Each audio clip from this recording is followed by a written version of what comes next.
Have you ever found yourself staying a little longer at a friend's house, needing a ride home? But instead of asking, you decide to walk 3 miles in the freezing rain? Or maybe you've been starving at a dinner table, but when someone asks if you want the last slice of pizza, you quickly wave your hand and say, "Oh no, I'm completely full."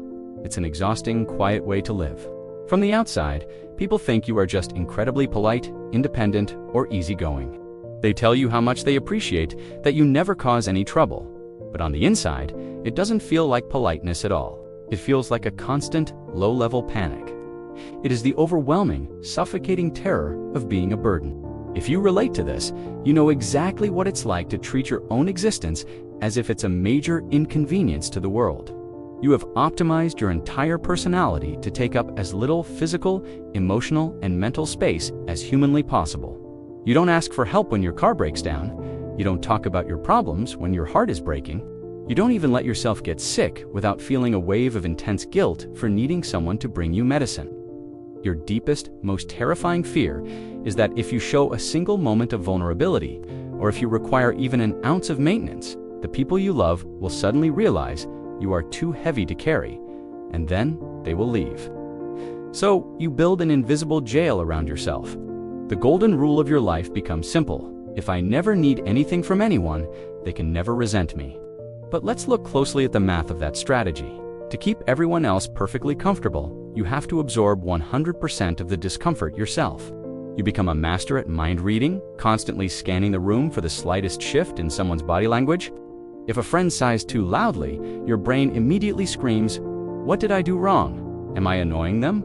If a partner takes an extra hour to reply to a text, you convince yourself that they are finally getting tired of you. This hypervigilance is exhausting.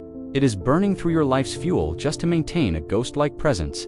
And the most painful part of this hyperindependence is the double standard you live by. If a friend calls you at 3 in the morning crying because their life is falling apart, what do? You get out of bed, drive across town, and stay up with them until the sun comes up. You don't think they are a burden? You feel honored that they trusted you with their pain. Yet, when the roles are reversed and you are the one sitting in the dark, staring at your phone at 3 a.m., you lock your feelings away. You tell yourself, they have their own lives. I shouldn't bother them with my stupid problems. Why is it a beautiful privilege for you to help others, but a toxic crime for others to help you? Where did you learn that your needs are inherently damaging to the people around you? The truth is, this fear didn't appear out of nowhere. It has deep, quiet roots. For many of us, the terror of being a burden was learned when we were very young. Maybe you grew up in a household where the emotional climate was incredibly fragile. You had a parent who was constantly stressed, sick, angry, or overwhelmed by life. As a child, your sharp instincts picked up on a dangerous truth. The adults in this house are already at their breaking point. You realized that if you brought home your own problems, your bad grades, or your emotional sadness, the whole fragile system might collapse. So, you made a silent vow to become the low-maintenance child. You learned to suppress your tears. You learned to fix your own meals. You learned to heal your own scrapes. You bought your parents' love and peace by becoming completely invisible. And it worked. It kept you safe back then. But now, you are an adult, and you are still running that exact same survival script. You are treating your friends, your partners, and your coworkers like they are those fragile, overwhelmed parents who can't handle your reality. But they aren't, and more importantly, you aren't a helpless child anymore. When you refuse to let people see your needs, you think you are protecting the relationship. But in reality, you are accidentally sabotaging it. True intimacy is a two-way street. It requires a beautiful, messy exchange of giving and receiving. When you only give and never allow yourself to receive, you are keeping people at a safe, superficial distance. You are telling them, I trust myself to hold your weight, but I don't trust you enough to hold mine.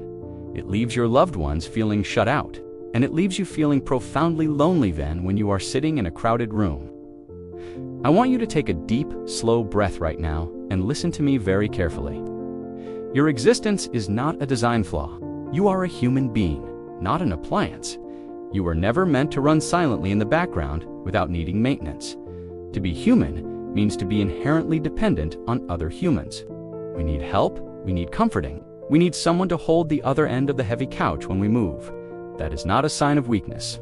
It is the glue that keeps humanity together. The people who genuinely love you do not want a flawless 0% maintenance robot. They want you, the real you, and the real you includes your bad days, your heavy silences, and your moments of absolute confusion. It is incredibly terrifying to start showing up fully. The first time you say, "Actually, I do need a ride," or "Hey, I'm having a really hard day, can we talk?" Your heart will beat in your throat. Your brain will scream that you are ruining everything. But stay with that discomfort. Let the people who care about you show up for you. Give them the chance to prove that their love isn't a fragile glass ornament that shatters the moment you put down your weight. You have spent your whole life holding your breath, trying to be lighter than air so you don't leave footprints. It's time to exhale. It's time to step onto the ground with your full weight. You are allowed to take up space. You are allowed to be heard. You are allowed to have needs. Stop apologizing for taking up room in a world that you belong in. You are not a burden. You are just a human being trying to find their way home. And you don't have to walk the whole way in the rain by yourself. Let them help you carry the umbrella.